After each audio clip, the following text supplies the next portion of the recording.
Mobile ഫോണും ഇൻ്റർനെറ്റും വരുന്നതിന് മുൻപുള്ള ജീവിതം ആസ്വദിച്ച അവസാനത്തെ തലമുറയാണ് ഞാനടങ്ങുന്ന 90s കിഡ്സ് എന്ന് പറയുന്നത്. അടുത്ത വീട്ടിൽ പോയിരുന്ന് ബ്ലാക്ക് ആൻഡ് വൈറ്റ് ടി വിയിൽ സിനിമ കണ്ടിട്ടുള്ള അവസാനത്തെ തലമുറയാണ്. മാത്രമല്ല 10 പൈസ, 20 പൈസ, 25 പൈസ അല്ലെങ്കിൽ 50 പൈസ ഇതെല്ലാം അവസാനമായി ഉപയോഗിച്ചൊരു തലമുറയാണ്.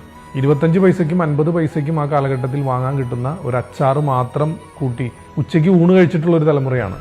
ആഴ്ചയിലോ മാസത്തിലോ ഒരിക്കൽ മാത്രം ചിക്കനും ബീഫും കൂട്ടി ചോറ് കഴിച്ചിരുന്ന തലമുറയാണ്. കിലോമീറ്ററുകളോളം നടന്നും സൈക്കിളിന് വാടകയ്ക്ക് എടുത്തും ഒക്കെ യാത്ര ചെയ്തിട്ടുള്ളൊരു തലമുറയാണ്. നല്ലൊരു ടോയ്ലറ്റ് ഇല്ലാത്ത സ്കൂളുകളിൽ പഠിച്ച തലമുറയാണ്. കൂട്ടുകാരന് പെൻസിലില്ലെങ്കിൽ തൻ്റെ കയ്യിലുള്ള പെൻസിൽ ഒടിച്ച് 2 കഷ്ണമാക്കി അതുപയോഗിച്ച് 2 പേരും എഴുതിയിരുന്ന ഒരു തലമുറയാണ്. പേന വാങ്ങാൻ കാശില്ലാതെ റീഫില്ലർ മാത്രം വാങ്ങി അതുപയോഗിച്ച് പരീക്ഷ എഴുതിയ തലമുറയാണ്. യെല്ലോ അലർട്ട്, റെഡ് അലർട്ട് ഒന്നും കേൾക്കാത്ത കാലഘട്ടത്തിൽ എത്ര വലിയ മഴയാണെങ്കിലും ആ മഴയിലും സ്കൂളിൽ പോയിരുന്ന തലമുറയാണ്. അപ്പോൾ പറഞ്ഞു വന്നത്, എത്ര വലിയ പ്രതിസന്ധികളാണെങ്കിലും ഒറ്റയ്ക്ക് നേരിടാൻ പഠിച്ചവരാണ് ആ തലമുറയിലുള്ള മിക്ക ആളുകളും. അപ്പോൾ 90s കിഡ്സിൽ മിക്കതും തീയിൽ കുരുത്തതുങ്ങളാണ്. അപ്പോൾ അവരൊന്നും വെയിലത്ത് പാടില്ല.